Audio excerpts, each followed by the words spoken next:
Happy birthday to you. Happy birthday to you. Happy birthday dear Jimmy. Happy birthday to you. Ready, sir? Ready, sir? Nikhil. God bless you Vineet. বিনীতকেও কেউ দাও, হ্যাঁ হ্যাঁ হ্যাঁ বড় সাইজের খাওয়াও। এই যে বিনীত। এই নাও বিনীত, হা করো। এই নিন স্যার একবার। Thank you, sir. ব্যাস ব্যাস ব্যাস। আরে না না বলতে নেই, খেতে হবে। তোর তো সত্যি কথা বললি। Thank you, sir. আরে পড়ে রয়েছে কেন? হা করো।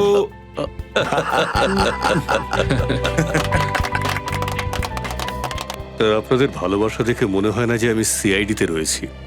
মনে হচ্ছে যেন আমি আমার বার্থডে আমার পরিবারের লোকের সঙ্গে কাটাচ্ছি। আরে আমরা তো সবাই তোমার পরিবারেরই। এমনিতে দেখতে গেলে একসাথে আমরা কত সময় কাটাই, অত সময় তো আমরা নিজেদের পরিবারের সদস্যকেও দিই না, তাই না? ঠিকই বলেছেন। স্যার তাহলে কত বয়স হলো তোমার? 28 বছর স্যার। কি দারুণ ব্যাপার স্যার, বাহ, বাহ। 28 বছর হয়ে গেল। এই বয়সটা বিয়ে করার বয়স। হ্যাঁ, এটা ঠিক বলেছেন। এরকম কথা বলবেন না। যতদিন দয়া স্যার আর অভিজিৎ স্যারের বিয়ে না হচ্ছে না, আমাদের দুজনের তো বিয়ের কথা ভাবাটাও পাপ।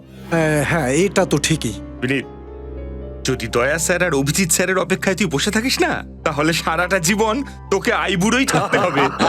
সেই জন্য বলি কি, বুঝছিস তো? কি কি কি বুঝে গেছো তোমরা? হ্যাঁ? কি বলতে চাইছো বলো তো ঠিক করে। আমরা কি বিয়ে করবো না নাকি? হ্যাঁ? আমার বলার উদ্দেশ্য সেটা ছিল না স্যার। ওই ডক্টর সারিকা তো আছেনই না? এই চুপ, উল্টোপাল্টা কথা বলো না। বিনীতের জন্মদিন আজকে, সেটাতেই থাকা ভালো। Happy birthday. হ্যাপি আচ্ছা বার্থডে। অভিজিৎ, এক মিনিট, একটা কথা বলছি। কি? আমি একটা বড় ভুল করেছি। কি হয়েছে স্যার? মনে আছে যখন আমি ম্যারেজ বিউরোতে কাজ করতাম? Marriage bureau? হ্যাঁ আচ্ছা, ওই চিত্রলের স্যারের কেসটা। এক্স্যাক্টলি, ওখানেও ডিসিপি চিত্রলের বিয়ে দেওয়ার চেষ্টা করেছিলাম। আমি ভাবছি যে ওই সময় তোমার আর দয়ারও বিয়ে দেওয়া উচিত ছিল। ডিসিপি চিত্রলের সাথে তোমাদেরও বিয়ে দিয়ে দিতাম। কি বলছেন আপনি বলুন তো? এটা ঠিক না, আপনি তো আমাকে ফাঁসিয়ে দিচ্ছেন স্যার। বার্থডে যখন বার্থডেতে থাকি না আমরা। স্যার আমাকে এক্ষুনি আপনারা গ্রেফতার করে দিন। কেন? এমন কি করেছো তুমি? আমি আমার স্বামী রাকেশকে খুন করেছি। আমাকে আপনারা গ্রেফতার করুন স্যার। এক মিনিট সচিন, ছেড়ে দাও ওকে। নিখিল, জল দাও ওকে। স্যার এখানে বসো। বসুন।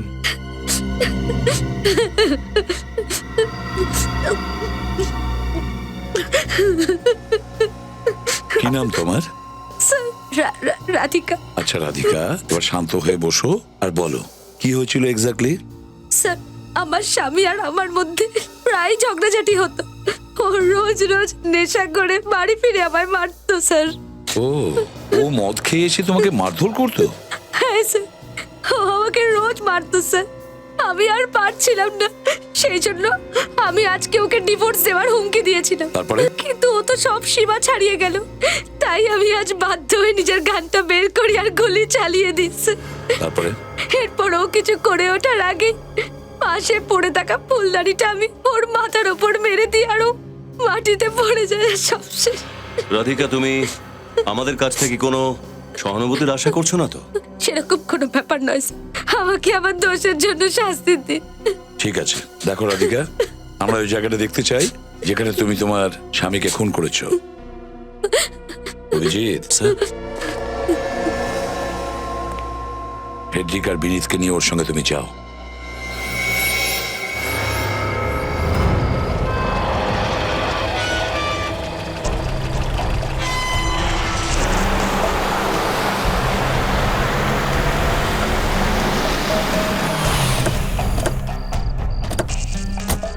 আসুন,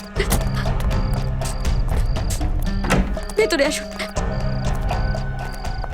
ভেতরে, এখানেই রাকেশের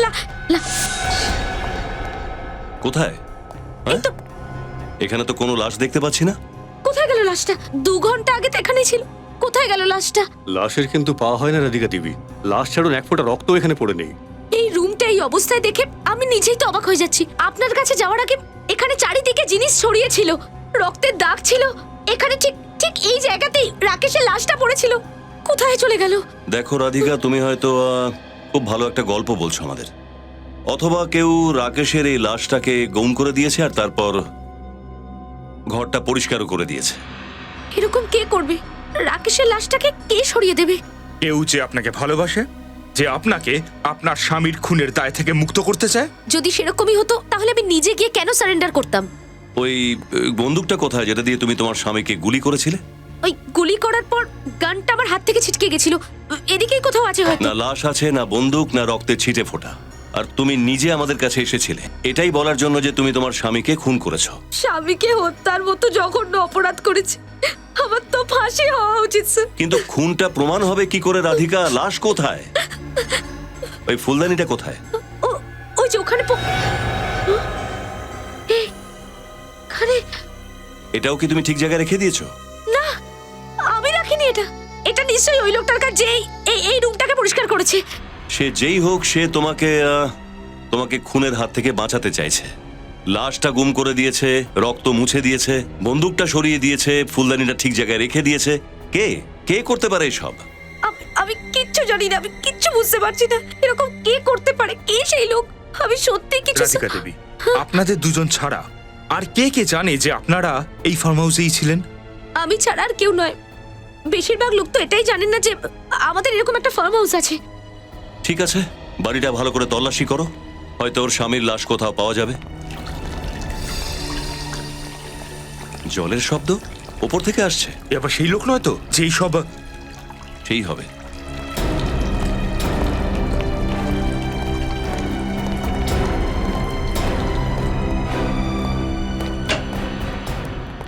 আপনারা? তুমি? হ্যাঁ, ইনি কে? ও হর্ষ, রাকেশের বিজনেস পার্টনার। আপনি এখানে কি করছেন? আমি তো প্রতি রবিবার এখানে আসি। এই বাংলোর ডুপ্লিকেট চাবিও রয়েছে আমার কাছে। আর আপনি এবার এখানে এসেছেন রাকেশের লাশটা গুম করার জন্য। রাকেশের লাশ? কি বলছে এরা? হ্যাঁ, রাকেশ মারা গেছে। বেনে, তুমি ভেতরে গিয়ে দেখো তো কিছু পাও কিনা। দেখুন, আপনারা ওখানে কিচ্ছু পাবেন না। মিথ্যে কথা বলো না। লাশটা নিচেই পড়েছিল, উপরে ওঠার সময় তুমি দেখতে পাওনি? রাধিকা, আমি সত্যি বলছি, ওখানে কিচ্ছু ছিল না। বরং আমি তো রাকেশকে বারবার ফোনও করছিলাম, কিন্তু ওর ফোনটা সুইচ অফ বলছিল। স্যার, ভেতরে কিচ্ছু নেই। দেখলেন? ভেতরে কিছু পাওয়া যায়নি তো বাইরে নিশ্চয়ই পাওয়া যাবে। হ্যালো ডক্টর সালুকে। মিস্টার হর্ষ, আপনি বলুন এখানে এলেন কি করে? স্যার, আমি নিজের গাড়িতে এসেছিলাম। আর গাড়িটা কোথায় আপনার? স্যার, গাড়ি তো ড্রাইভার ফেরত নিয়ে গেছে। কেননা আমি ভেবেছিলাম যে আমি রাকেশের সাথে কালকে অফিসে চলে যাব। রাকেশের গাড়ি করে চলে যাবেন? আরে, রাকেশের গাড়ি এখানে নেই। কি? কি গাড়ি নেই? সেটা কি করে হতে পারে?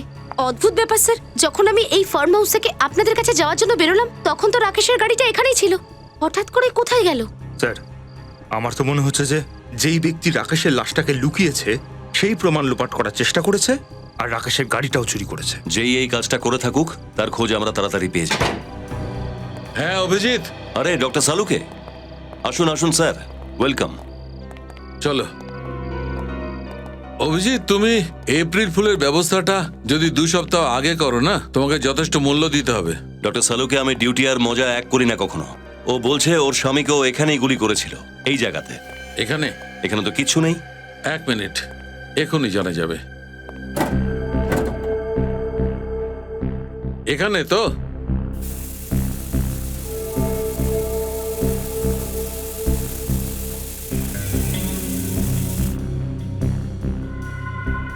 রক্তের চিহ্ন, তার মানে এখানে খুন হয়েছে। এবার তো আপনি বিশ্বাস করবেন স্যার, আমি যা বলেছি সত্যি বলেছি। আপনি গুলি কোন হাত দিয়ে চালিয়েছিলেন? ডান হাত দিয়ে না বাঁ হাত দিয়ে? আগে ওই 2 হাত দিয়ে। না না, ট্রিগারটা কোন হাত দিয়ে টিপেছিলেন? ডান হাত দিয়ে। ডান হাত দিয়ে। 1 মিনিট, দেখি আপনার ডান হাতটা দেখি।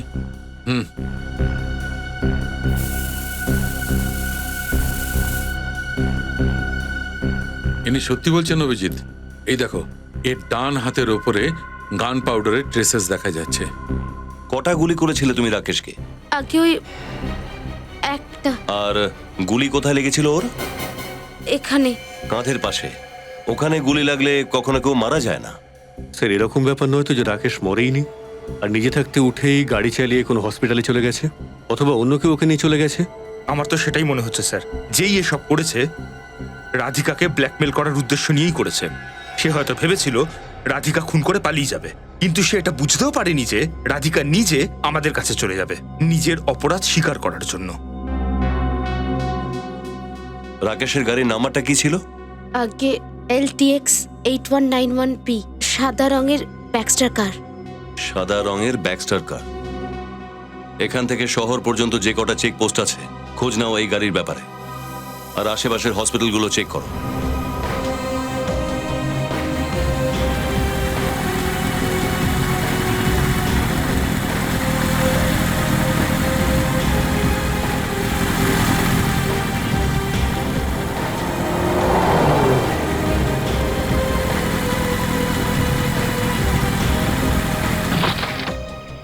স্যার, সব হাসপাতাল দেখলাম কিন্তু রাকেশের খোঁজ কোথাও পেলাম না। কোনো ব্যাপার না, রাকেশের গাড়িটা পাওয়া গেছে। এখান থেকে আমরা শুরু করব। এই দেখো, গাড়িটার পেছনের সিটে কত রক্ত। তার মানে কেউ রাকেশকে পেছনের সিটে বসিয়ে নিয়ে এসেছে। একটা কথা তো একদম ঠিক স্যার, এই রাকেশের সঙ্গে অন্য কোনো লোক নিশ্চয়ই ছিল। গাড়িটা এখানে আছে, তার মানে আশেপাশেই কোথাও আছে। চেক করা যাক। ওদিকটা ঝিল আছে, ওদিকটা দেখা যাক।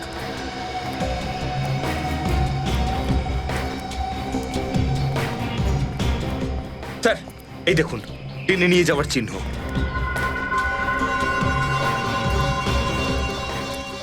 যদি রাকেশকে এখান থেকে টেনে নিয়ে যাওয়া হয়ে থাকে, তার মানে এটা একটাই দাঁড়ায় যে ও খুব খারাপভাবে আহত ছিল, অথবা কিন্তু স্যার এখানে কোনো মানুষের পায়ের চিহ্ন দেখা যাচ্ছে না। টেনে নিয়ে যাওয়ার চিহ্ন আছে, কিন্তু পায়ের কোনো চিহ্ন নেই দেখছি।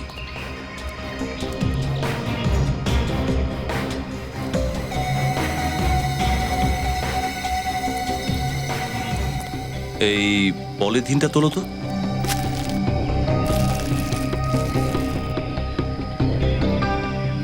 পলিথিনটার নিচে মাটি লেগে আছে।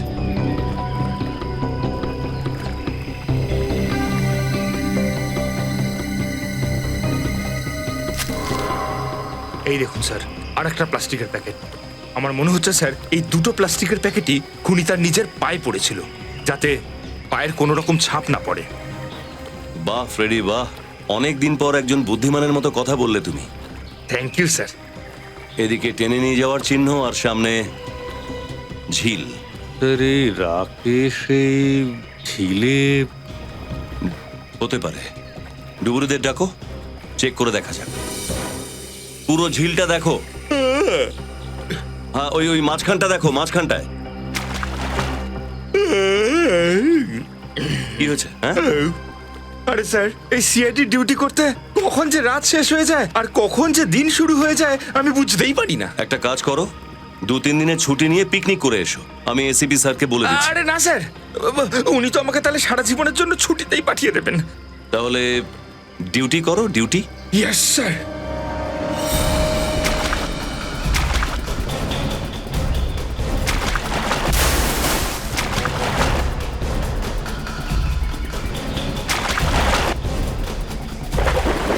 স্যার, এখানে লাশ আছে।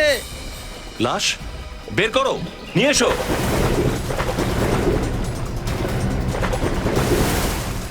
হ্যাঁ, নিয়ে এসো।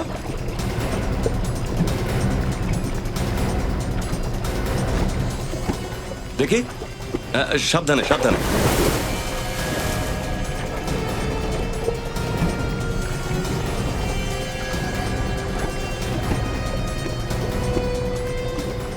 রাখো এখানে, সাবধানে। থ্যাংক ইউ, আপনারা এবার যান। Thank you very much.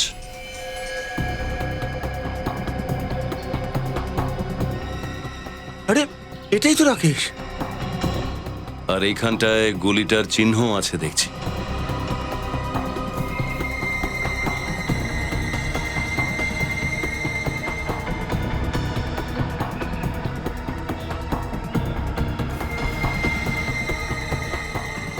Sir হ্যাঁ, এই দেখুন, ওনার মুঠোয় একটা পেন্ডেন্ট ছিল। পেন্ডেন্ট? এবার এই পেন্ডেন্টই আমাদের রাকেশের খুনির কাছে নিয়ে যাবে। কি রাকেশের মৃত্যু গুলি লাগার কারণে হয়নি? না, রাকেশের মৃত্যু রাধিকার গুলি চালানোর কারণে হয়নি। তো তাহলে কি কারণে রাকেশের মৃত্যু হয়েছে? জল। রাকেশের মৃত্যু জলে ডোবার কারণে হয়েছে। বস, আমি রাকেশের ফুসফুসের মধ্যে জল পেয়েছি। তার মানে সালুকে তুমি বলতে চাইছো যে একে পুকুরের জলে ডোবানোর আগে বেঁচে ছিল? নিঃসন্দেহে বেঁচে ছিল। কিন্তু আমি তো ভাবছিলাম রাধিকা একে খুন করেছে আর তারপর অন্য কেউ একে জলে ডুবিয়ে মেরেছে। বস, রাধিকার চালানো গুলিটা রাকেশের হার্ট থেকে দূরে লেগেছে এইখানে। আর যদি গুলিটা এখানে লাগে তাহলে মৃত্যু হবে না। তার মানে খুনি রাধিকা নয়, অন্য কেউ একজন, যে রাধিকার বাংলো থেকে বেরোনোর পর ওখানে এসেছিল আর সেই এই রাকেশকে মেরে গেছিল। হ্যাঁ, কারণ গাড়ির স্টিয়ারিং এও আমরা রাধিকার আঙুলের ছাপ পাইনি। দয়া, এত ভারী লাশটাকে পুকুর পর্যন্ত টেনে নিয়ে যাওয়া কোনো মহিলা একা করতে পারে না। তাছাড়া রাকেশের মুঠোতে পেন্ডেন্ট পাওয়া গেছে। ওই পেন্ডেন্টটা কার হতে পারে? এই প্রশ্নের উত্তর রাধিকাই দিতে পারে। রাধিকা। কি? রাকেশের মৃত্যু আমার গুলিতে হয়নি স্যার? কে করতে পারে এটা স্যার? সেটাই তো আমাদের খোঁজ নিতে হবে, যে কে করেছে এই কাজটা। এই পেন্ডেন্টটা চেনো এটাকে? এই পেন্ডেন্টটা তো শিলার। শিলা? কে শিলা? শিলা রাকেশের ছোট বোন। কিন্তু এই পেন্ডেন্টটা আপনি কোথা থেকে পেলেন? রাকেশের লাশের হাতের মুঠোয়। রাকেশের লাশের মুঠো থেকে? কিন্তু শিলা রাকেশের লাশের কাছে কি করছিল? আগে ও যমুনানগরে থাকে, কিন্তু এই সময় ওকে বাড়িতে পাবেন না। সেটা তুমি কিভাবে জানলে? কোথায় গিয়েছে? কারণ ও ওর বন্ধুদের সাথে 9th হেভেন রিসর্টে গেছে পিকনিক করতে। কি ভাগ্য ভালো বলুন তো যারা পিকনিক করতে যায়। আমি তো 2 বছর হয়ে গেল কোনো পিকনিকেই যাইনি। আমার বউ তো বলে বলে ফেড আপ হয়ে গেল যে আমি ওকে কোথাও নিয়ে যাই না। কিন্তু আমি বা কি করবো বলুন তো? কন্ট্রোল করো ফেডি, বেশ। 9 হেভেন রিসর্ট। শিলার ফটো দাও আমাদের।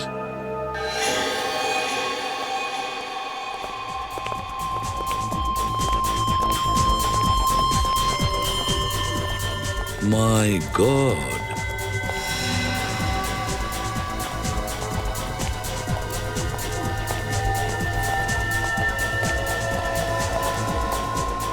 কত লজ্জাজনক দৃশ্য এটা। এরা আবার কারা? যে বয়সে এই ছেলেমেয়েরা তাদের জীবন গড়ে তোলার কথা, সেই বয়সে এরা ড্রাগস নিয়ে নিজেদের জীবন ধোঁয়ায় উড়িয়ে দিচ্ছে। অ্যারেস্ট করবো স্যার এদের? না সচিন, এখন একদম অ্যারেস্ট করবে না। এরা যেন বুঝতে না পারে যে আমরা কারা। দেখো তো একটু চারদিকে ভালো করে দেখো, দেখো শিলাকে দেখা যায় কিনা। স্যার, শিলাকে তো কোথাও দেখা যাচ্ছে না। কারা আপনারা? প্রশ্ন এটা না যে আমরা কে, প্রশ্ন এটা যে তুমি এই মেয়েটাকে দেখেছো কোথাও? চিনতে পারলে একে? আর যদি আমি উত্তর না দিই তাহলে? তাহলে বাকি লোকজন তো জেলে যাবেই, কিন্তু তোমার জেলে খুব ভালো দেখাশোনা করা হবে। আপনারা কারা? আমরা সিআইডি থেকে এসেছি। না না না ম্যাডাম, আমি কিছু করিনি। আমাকে গ্রেফতার করবেন না প্লিজ।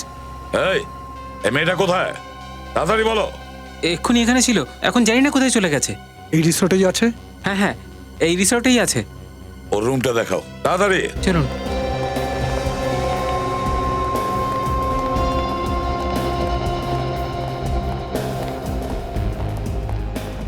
কোথায় আছে? আসুন স্যার, এইদিকে। এই যে স্যার, 109।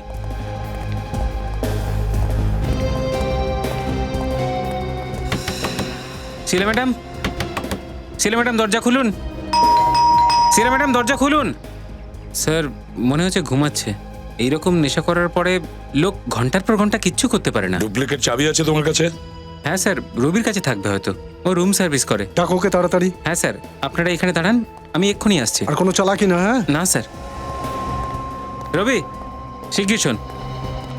দেখ, 109 নম্বরটা তোকে এক্ষুনি খুলতে হবে, ঠিক আছে? কিন্তু এই রুমে তো শিলা ম্যাডাম আছে। না না, তাড়াতাড়ি করো। কোনো প্রশ্ন করিস না, তাড়াতাড়ি দরজা খুল। মাই গড,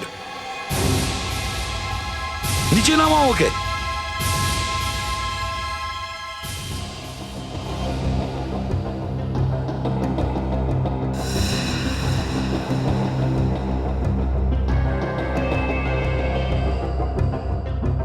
স্যার, এই তো মরে গেছে।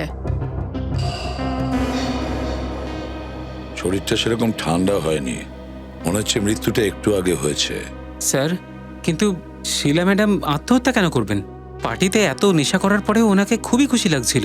নেশা করে যারা আনন্দ করে না, ওটা আসল আনন্দ নয়, সত্যিকারের আর নেশার আনন্দের মধ্যে আকাশ পাতার পার্থক্য আছে। সচিন, পার্টি বন্ধ করো। স্যার চলো। শ্রেয়া, এই রুমটাকে খুব ভালো করে চেক করতে হবে। দেখো কোনো সুইসাইড নোট বা কিছু পাও কিনা।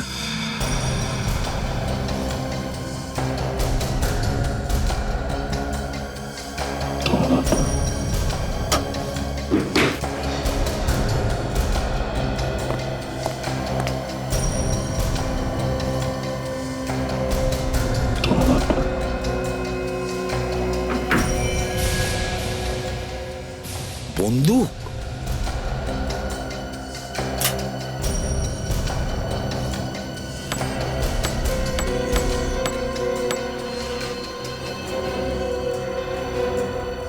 একটা গুলি কম আছে, আর এরকমই একটা গুলি দিয়ে রাকেশকে খুন করা হয়, এই ক্যালিবারের গুলি দিয়ে। আবার এটা হয়নি তো যে রাকেশকে খুন এই বন্দুকটা দিয়ে করা হয়েছে? স্যার হ্যাঁ, স্যার 1 মিনিট।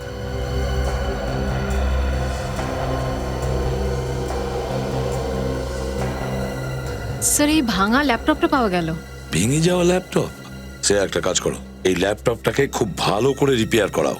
নিশ্চয়ই কোনো না কোনো সূত্র আমরা এর থেকে পাবো, এমন একটা সূত্র যা থেকে আমরা এই কেসটা সলভ করতে পারবো। স্যার, হ্যাঁ, এখন ওই ল্যাপটপটা একদম ঠিক আছে। সচিন দেখো তো একটু। স্যার আপনি যেতে পারেন, থ্যাঙ্কস।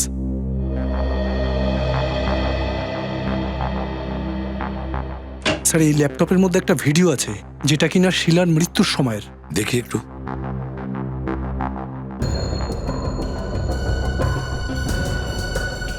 স্যার এই শিলা তো খুব ঘাবড়ে আছে দেখছি।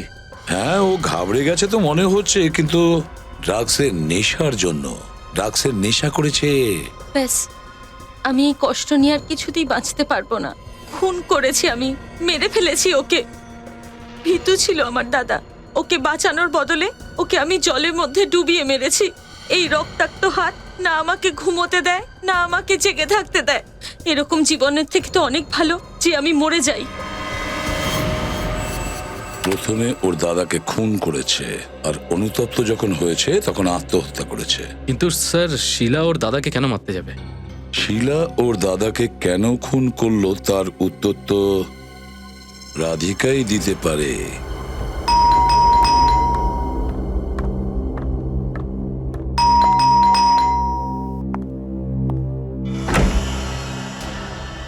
আপনারা? হ্যাঁ, আমরা রাকেশের খুনির খবর পেয়েছি, তাই ভাবলাম তোমাকে এসে জানিয়ে দিই। রাকেশের খুনিকে খুঁজে পাওয়া গেছে? কে সেই খুনি? ওর বোন শিলা। কি? শিলা? শিলা ও দাদাকে কেন মারবে? সেটাই তো আমরা জানতে চাই। এমন কোন বিষ ঢুকেছিল শিলার মাথার মধ্যে যে ওর দাদার বিরুদ্ধে যে এমন বড় পদক্ষেপ নিতে হলো? আমি কিছু বুঝতে পারছি না।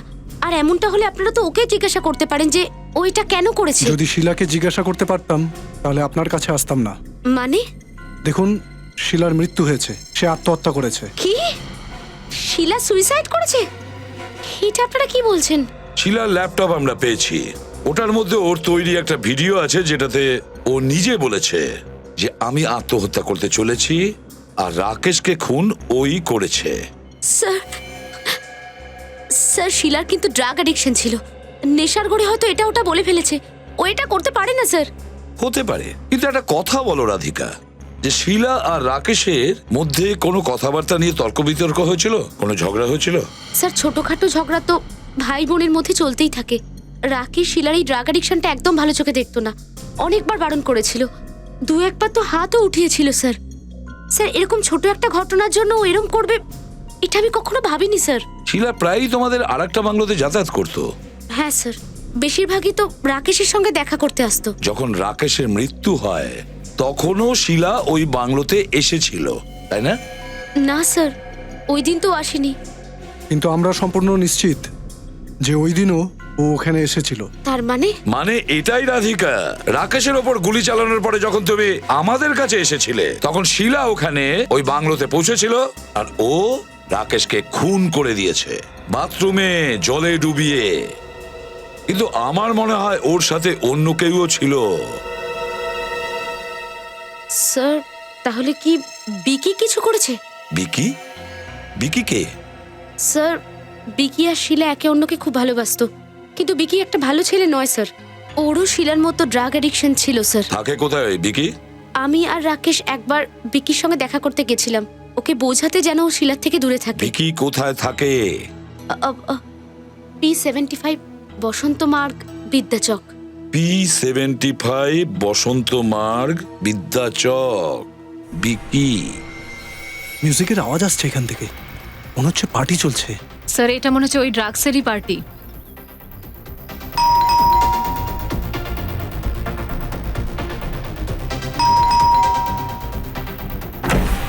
একটু অপেক্ষা করা যায় না? হ্যাঁ, কে তোমরা?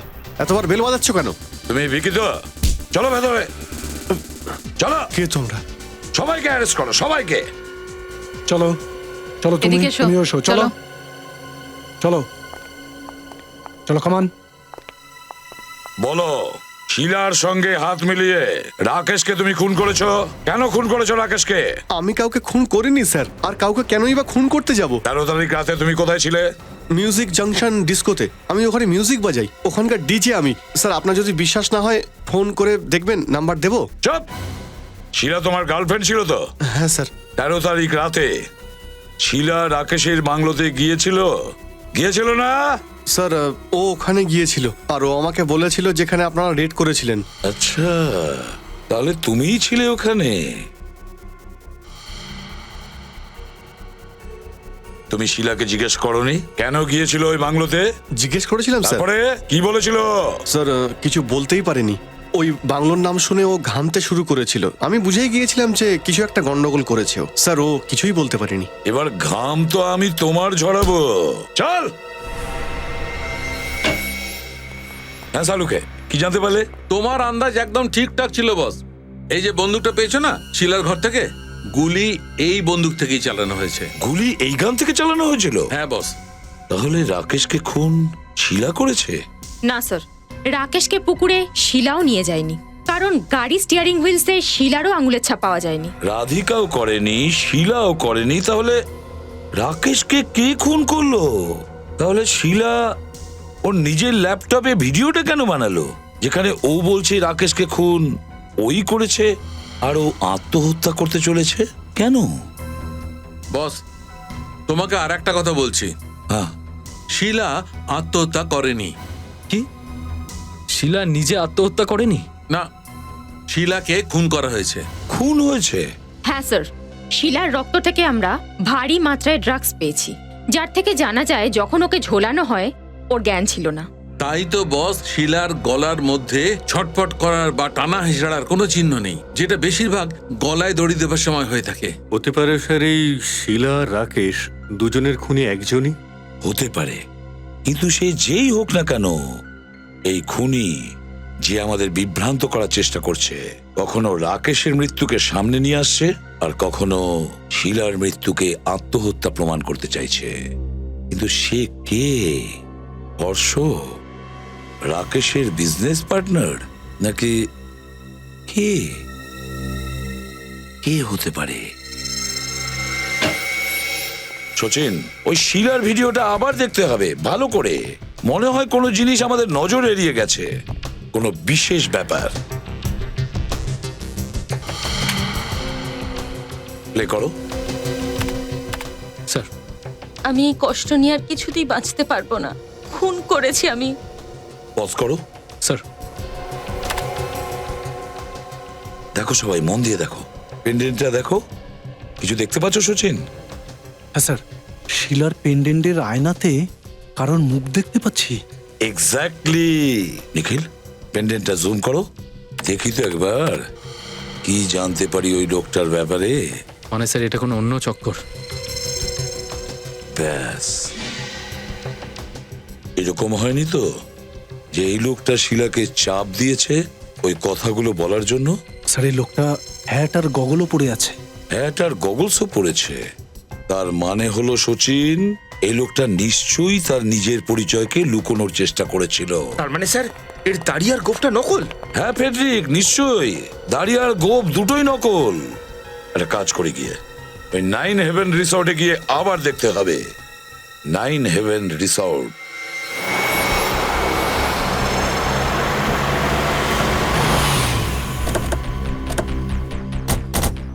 স্যার এই ড্রাগের পার্টিটা রেড করার পর থেকে এই রিসোর্টটা একদম খালি খালি লাগছে স্যার।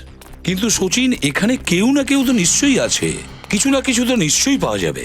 আরে স্যার, আপনারা আবার এখানে? কিন্তু এখানে তো সবকিছু এখন বন্ধ হয়ে গেছে। হ্যাঁ, কিন্তু কেসটা এখনো শেষ হয়নি। এই ছবিটা মন দিয়ে দেখো, পেন্ডেন্টের আয়নায় যে লোকটার মুখ দেখা যাচ্ছে, একে চেনো তোমরা? আরে এই লোকটা তো এ তো আবার কি? চিনতে পারছো একে? যখন শিলার মৃত্যু হয়েছে তখন কি এই লোকটা ছিল? হ্যাঁ স্যার, এ তো এসেছিল, কিন্তু স্যার এ রিসর্টে ছিল না, ও তো বাইরে থেকে এসেছিল কারোর সঙ্গে দেখা করার জন্য। কারোর সঙ্গে দেখা করতে? কার সঙ্গে দেখা করতে এসেছিল? ও কি শিলার সঙ্গে দেখা করতে এসেছিল? স্যার সেটা তো বলতে পারবো না, কিন্তু ও ওই দিকেই গেছিল যেদিকে শিলা ম্যাডামের কামরা ছিল, হয়তো ওনার সঙ্গে দেখা করতে এসেছিল। কতক্ষণ ছিল লোকটা এই রিসর্টে? খুব বেশিক্ষণ ছিল না ম্যাডাম, দুপুরে 1টার দিকে এসেছিল আর 2:15 দিকে বেরিয়ে গেছিল এখান থেকে। তার মানে 1-1.5 ঘন্টা ও এখানে ছিল। তাছাড়া কোনো অপরাধী অপরাধ করার পরে কেনই বা এখানে থাকবে? ও পালিয়ে যাবে। তুমি এখানকার সিকিউরিটি গার্ড তো? হ্যাঁ স্যার। এই লোকটা যে বাইরে থেকে এসেছে কিন্তু এই রিসর্টে এসেছিল দুপুরবেলা, এ কিভাবে এসেছিল? নিজের গাড়িতে এসেছিল নাকি অন্য কারোর সাথে অন্য কারোর গাড়িতে এসেছিল? ট্যাক্সিতে এসেছিলেন স্যার, ওই যে খুব বড় এয়ার কন্ডিশন ট্যাক্সি হয় না, হ্যাঁ ওতেই। মানে বলতে চাইছো পুল ক্যাব? হ্যাঁ স্যার, ওটাই। তুমি গাড়ির নাম্বারটা নোট করেছো? কিছু মনে আছে তোমার? স্যার নাম্বার তো মনে নেই, তবে ওটার উপর কিছু ইংরেজিতে লেখা ছিল স্যার। কি লেখা ছিল ইংরেজিতে বলো? ও স্যার, আনটাইম বলে কিছু লেখা ছিল। আনটাইম। আনটাইম তো হয় না, on time cool cab. On time cool cab.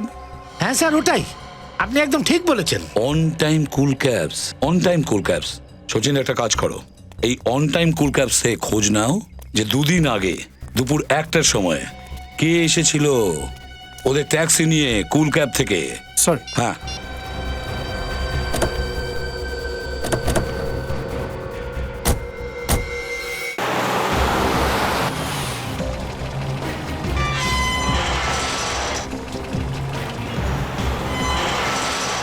আরে দাঁড়ান স্যার, কোথায় যাচ্ছেন? কার সাথে দেখা করবেন? আমরা সিআইডি অফিসার। সিআইডি থেকে? ও আচ্ছা। এই লোকটাকে চেনো? না সাহেব, প্রথমবার দেখছি। একটু মন দিয়ে দেখো, হয়তো এই বিল্ডিং এই থাকে। না সাহেব, এই বিল্ডিং এ থাকা সকলকে আমি চিনি, এনাকে প্রথমবার দেখছি। হতে পারে এর গোপদারিটা নকল। এনার যদি দাড়ি গোপ না থাকতো তাহলে হয়তো বলতে পারতাম। আচ্ছা ঠিক আছে, শ্রেয়া তুমি একটু এই ফটোটা থেকে গোপদারিটা সরিয়ে দেখাও তো।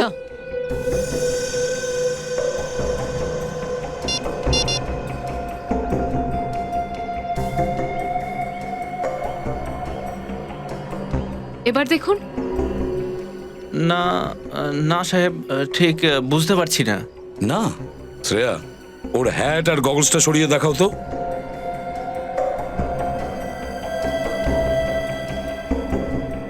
এবার? আরে এনাকে তো একদম অশোক বাবুর মতো দেখতে। অশোক বাবু? এর সাথেই তো দেখা করবো আমরা। কোথায় থাকেন সাহেব? ইনি তো 603 নম্বরে থাকেন। এখন আছেন? না সাহেব, এখন উনি নেই, 15 মিনিট আগে বেরিয়ে গেছেন। বেরিয়ে গেছে? কোথায় গেছে? জানি না স্যার কোথায় গেছেন, কিন্তু খুব তাড়াতাড়িতে ছিলেন, এদিক দিয়ে বেরিয়ে গেছেন। কিভাবে গেছে? হেঁটে গেছে, গাড়িতে গেছে না? সাহেব, ওই অন টাইমের ট্যাক্সি আছে না, ওতে গেছেন। অন টাইম ট্যাক্সিতে ও গেছে? হ্যাঁ সাহেব। অন টাইম ট্যাক্সির ওখানে ফোন করে জেনে নাও এবার অশোক গেছে কোথায়। চলো, লেটস গো। Thank you. নমস্কার স্যার।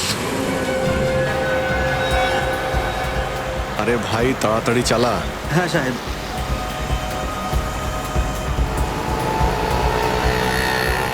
হ্যাঁ, আমি ওই অশোকেরই কথা বলছি যে রুক্মিণী অ্যাপার্টমেন্টে থাকে। ও ট্যাক্সি নিয়ে কোন দিকে গেছে?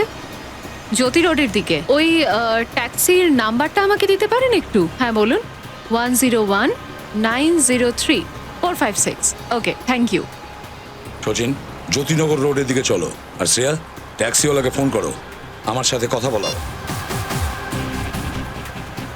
স্যার, ওকে ফোনে পাচ্ছি না। আবার চেষ্টা করো।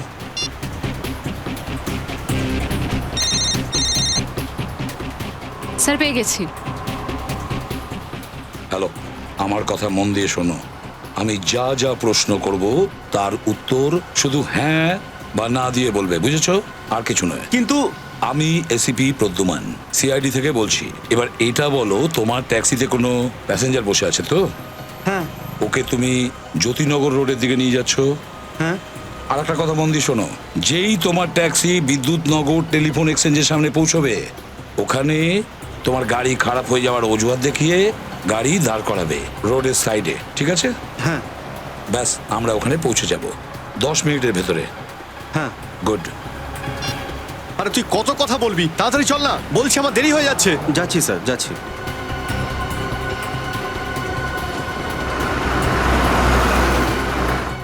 ওই তো ট্যাক্সি, কিন্তু ড্রাইভার বাইরে দাঁড়িয়ে কেন?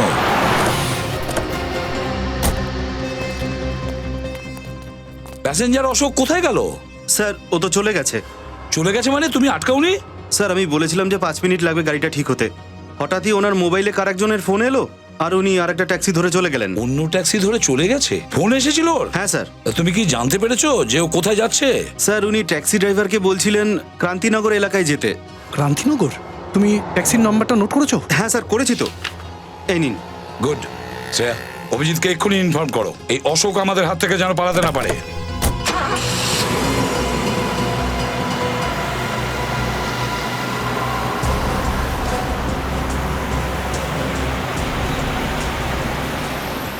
এই জায়গাটা তো খুব চেনা চেনা লাগছে না? হ্যাঁ স্যার, এটা তো সেই জায়গাটাই যেই জায়গায় রাকেশের বাংলোটা আছে। সামনে বাঁদিকে ওর বাংলো আসলো বলে। ওই যে ট্যাক্সিটা দাঁড়িয়ে।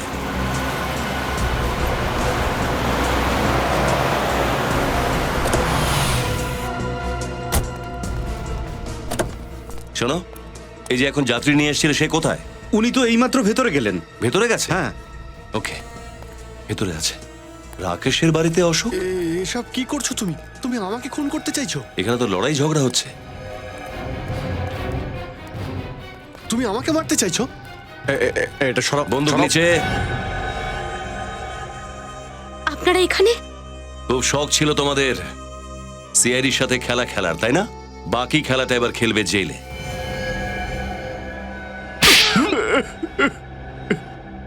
অশোক আমার আগের হাজবেন্ড। আমাদের বিয়েটা কখনোই ভালোভাবে টেকেনি। ও কিছু রোজগার করতো না, আর আমার পুরো স্যালারিটা জুয়া খেলে নেশা করে উড়িয়ে দিত। আর এই জন্য তুমি অশোকের কাছে ডিভোর্স নিয়েছো আর রাকেশকে বিয়ে করেছো, তাই তো? না, ডিভোর্স ও চেয়েছিল, আমি ডিভোর্সের পেপারে সিগনেচার করিনি। আর তারই সুযোগ নিয়ে ও প্রতি মুহূর্তে আমাকে ব্ল্যাকমেল করত যে আমি যদি প্রতি মাসে ওকে টাকা না দিই তাহলে ও রাকেশকে সবকিছু বলে দেবে। কিন্তু রাকেশ রাধিকার নামে কিছুই লিখে দেয়নি, সমস্ত টাকা আর সম্পত্তি ওর নামে ছিল। তাই তোমরা দুজন মিলে একটা প্ল্যান বানালে, রাকেশকে মারবার প্ল্যান। হ্যাঁ, আমি রাকেশের সঙ্গে খুব একটা হ্যাপি ছিলাম না, সেই জন্য আমি ভাবলাম যে রাকেশের টাকাটা পেলে অশোকের থেকেও নিষ্কৃতি পেয়ে যাব আর আমি আমার নিজের জীবনটা নিজের মতো শুরু করতে পারবো। বাহ বাহ। আর তুমি পৌঁছে গেলে ক্রান্তিনগর রাকেশের বাংলোতে রাকেশকে মারবার জন্য। আমার তোমার উপরে রাগ হচ্ছে না, রাগ তো আমার নিজের ওপরে হচ্ছে। কেননা জীবনে প্রথমবার মানুষ চিনতে আমি এত বড় ভুল করে ফেললাম। কিন্তু এখন তো সত্যিটা জেনে গেছো না, তোমার আগে আমার সাথে অশোকের বিয়ে হয়েছিল আর এখনো অশোক আর আমার ডিভোর্স হয়নি। হ্যাঁ, এই জন্যই আজকের পর থেকে আমার সম্পত্তির ওপর তোমার কোনো রকম অধিকার থাকবে না, না অন্য কোনো কিছুতে। আর আজকের পর তোমার আমার মধ্যে কোনো সম্পর্ক থাকবে না, বুঝতে পেরেছো? ঠিকই বলেছো তুমি, আজকের পর থেকে তোমার আর আমার মধ্যে কোনো সম্পর্ক থাকবে না, কারণ সম্পর্ক হয় জীবিত লোকেদের মধ্যে, মৃতদের সাথে নয়। কি বলতে চাইছো কি তুমি? এসব কি করছো কি তুমি? টাকার জন্য তুমি এত নিচে নামতে পারো, এ তো কোনোদিন আমি স্বপ্নেও ভাবিনি। সত্যিটা সবসময় স্বপ্নের থেকে বেশি কঠিন হয়। রাধিকা, গুলি চলে যাবে কিন্তু।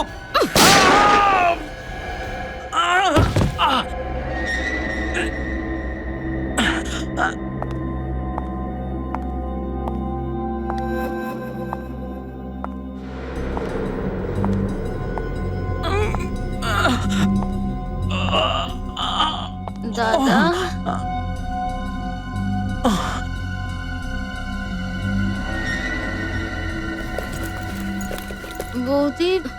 বৌদি বন্ধু, বৌদি এটা তুমি কি করলে? কেন তুমি গুলি চালালে? শিলা, আমি রাকেশকে মারতে চাইনি, কিন্তু তুমি তো তোমার দাদাকে চেনো, ছোটখাটো ব্যাপার নিয়েও আমার উপর রাগারাগি করে। নিজেকে বাঁচাতে কি আমি গুলি চালিয়ে ফেলেছি। এরকম করে কি করে তুমি গুলি চালালে? শিলা প্লিজ, শিলা প্লিজ একটু বোঝার চেষ্টা করো। যদি আমি রাকেশকে না গুলি করতাম তো তো ও আমাকে মেরে ফেলতো। তুমি চিন্তা করো না, আমি অ্যাম্বুলেন্সে ফোন করছি। শিলা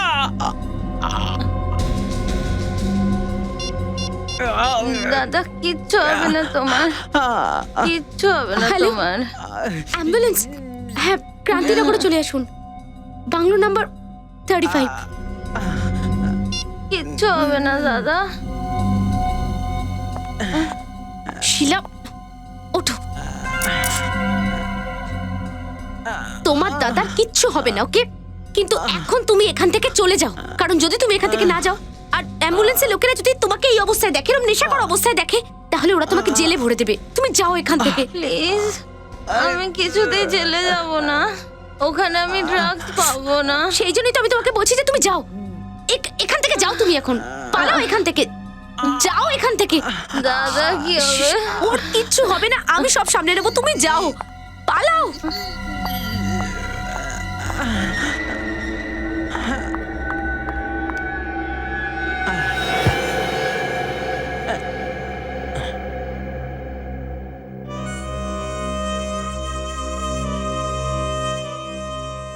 এটা কি করলে তুমি? ওকে যেতে কেন দিলে? তাহলে কি করতাম? একটা জায়গায় দুজনকে মেরে ফেলতাম। তাতে কি যায় আসে? একজনের জায়গায় দুজন খুন হতো। ও যদি সিআইডির কাছে পৌঁছে যায় তো? ও সিআইডির কাছে যাওয়ার আগে আমি নিজেই সিআইডির কাছে চলে যাব। আমি ভেবেছিলাম যে আমি সব দোষ হর্ষের ওপর চাপিয়ে দেব, কিন্তু শিলা ওখানে পৌঁছে গিয়ে আমার সাজানো খেলাটা নষ্ট করে দিল। এই জন্য তোমরা আরেকটা প্ল্যান বানালে। অশোককে পাঠিয়ে দিলে রাকেশকে জলে ডুবিয়ে দেওয়ার জন্য, আর তুমি চলে আসলে সিআইডির কাছে, কারণ তুমি জানতে সিআইডি খোঁজ খবর নিয়ে নেবে যে রাকেশের মৃত্যু গুলি লাগার কারণে নয়, জলে ডোবার কারণে হয়েছে, আর বেচারি শিলা ফেঁসে যাবে। কিন্তু আফসোস, সত্যিটা সামনে চলেই এলো।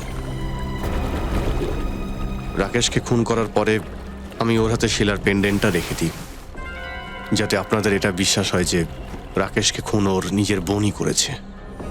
যখন সমস্ত প্রমাণ শিলার বিরুদ্ধেই যাচ্ছিল, তাহলে তোমার শিলাকে মারার এত প্রয়োজন হলো কেন? দেখো, তুমি যা বলেছিলে আমি করে দিয়েছি, এখন প্লিজ গুলি চালিও না।